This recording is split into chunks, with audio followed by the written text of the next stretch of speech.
हरि ओं हिरण्यवर्णां हरिणीं सुवर्णराजस्त्राजम चन्द्रं हरिन्मयी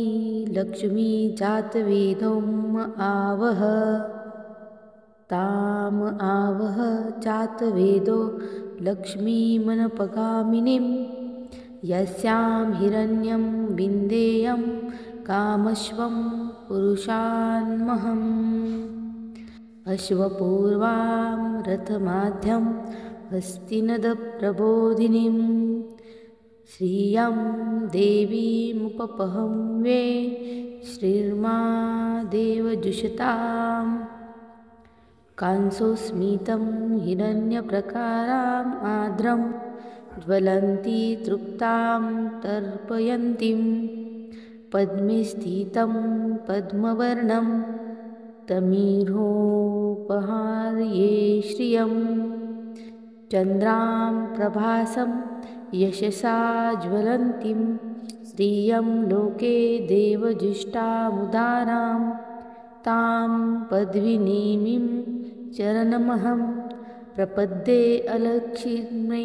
नश्यतां त्वां वृणे आदित्यवर्णे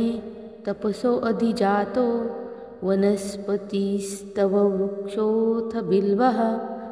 तस्य फलानि तपसा नुदन्तु मायान्तरयाश च बाह्या अलक्ष्मीः उपेतु मा देवसखः कीर्तिश्चामनिना सह प्रादुर्भूतो सुराष्ट्रेऽस्मिन् कीर्तिमृद्धिं ददातु मे क्षुत्पिपासामलां चेष्टाम् अलक्ष्मीनाशयाम्यहम् अभूतिमसमृद्धिं च सर्वानिर्नुद मे गृहात् गन्धद्वारं दुराधर्षां नित्यपुष्टं करिशिनम् ईश्वरीं सर्वभूतानां तामिहोपय्यवे श्रियं मनसा काममाकुतिं वाच सत्यान्विषमहि पशूनां रूपमन्याय मयि श्रीश्रेयतां यशा कर्दमेन प्रजाभूता मयि सम्भवकर्दं श्रियं वासय मे कुलीमातरं पद्ममालिनीम् आपस्राजन्तु सिग्धानि चिक्लितवसमे गृहे निचद देवीं श्रीमातरं प्रियं वासय मे कुले आर्द्रां पुष्करिणीं पुष्टिं पिङ्गलां पद्मामलिनीं चन्द्रां हिरण्यामायि लक्ष्मीं जातवेदोम आवह आर्द्रां या करणीं यष्टिं सुवर्णं हेमामालिनीं सूर्यां हरिणमयी लक्ष्मी जातवेदोम आवह ताम आवह जातवेदो लक्ष्मीमनपागमिनीं यस्यां हिरण्यं प्रभुतं गावो दास्यश्वानविन्देयं पुरुषानमहं या शुची प्रयतो भूत्वा जुहुयादाज्यवं वहं सुक्तं पञ्चश्चर्चञ्च श्रीकामसतन्त जपेत पद्मानने पद्म उरु पद्माक्षी पद्मसंभवे तन्मे भजसि पद्माशियेन सौख्यलाभम्यहम् अश्वत्थाये गौदाये धनदाये महाधने धनं मे लभतां देवी सर्वकामांश्च देहि मे पुत्रपौत्रं धनधान्यं हस्तयाशवाधिगमीर्थं प्रजानां भवसि माता आयुष्मनतं करोतु मे धनम् अग्निर्धनं वायुर्धनं सूर्यो धनं वसु धनमिन्द्रो ब्रह्मास्पतिर्वरूपं धनमस्तु मे वैनतेय सोमं पिबतु वृतः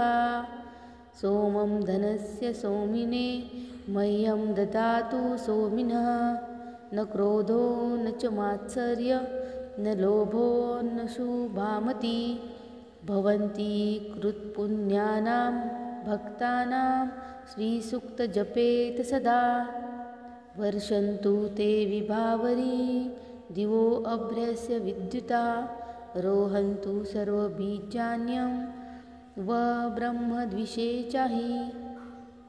पद्मप्रिये पद्मदमिनी पद्महस्ते पद्ममालये पद्मदलायताक्षी विश्वप्रिये विष्णुमनोनुकुले त्वत्पादपद्मं मयि सन्धिस्तव या समपद्मासनास्थं विपुलकटितटी पद्मपात्रायताक्षी गम्भीरावर्तनाभिस्तनभर नमिता शुभ्रवस्त्रोत्तरीया लक्ष्मी दीर्घै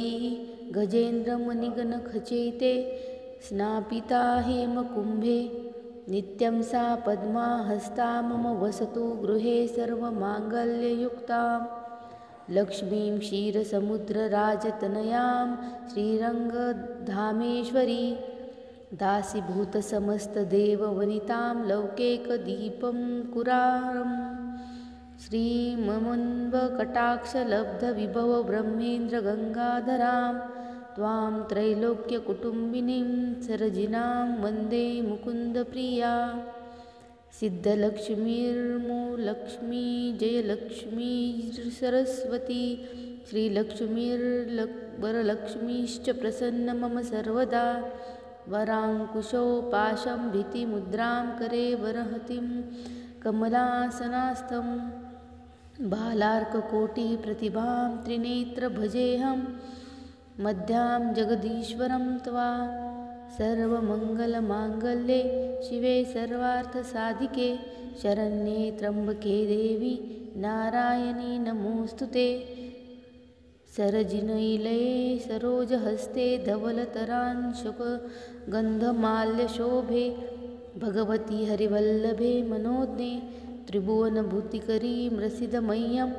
विष्णुपत्नीं क्षमादेवीं मधावीं माधवप्रियां विष्णुप्रियसखीं देवी नमाम्यच्युतवल्लभां महालक्ष्मी च विद्महे विष्णुपत्नी च धीमहि तन्नो लक्ष्मी प्रचोदयात् शीर्वश्चास्मायुष्मयोरोग्यं मद्धिरा पद्मान् मह्यते धान्यं धनं पशुं भूत्पुत्रलाभसंवत्सरं दीर्घायु ऋणरोगादिदारिद्र्यपापक्षुपदमृत्युवः भयशोकमनस्तापा नश्यन्तु मम सर्वदा य एवं वेद ॐ महादेवे च विद्महे विष्णुपत्नी च धीमहि तन्नो लक्ष्मी प्रचोदयात् ॐ शान्ति शान्ति शान्तिः।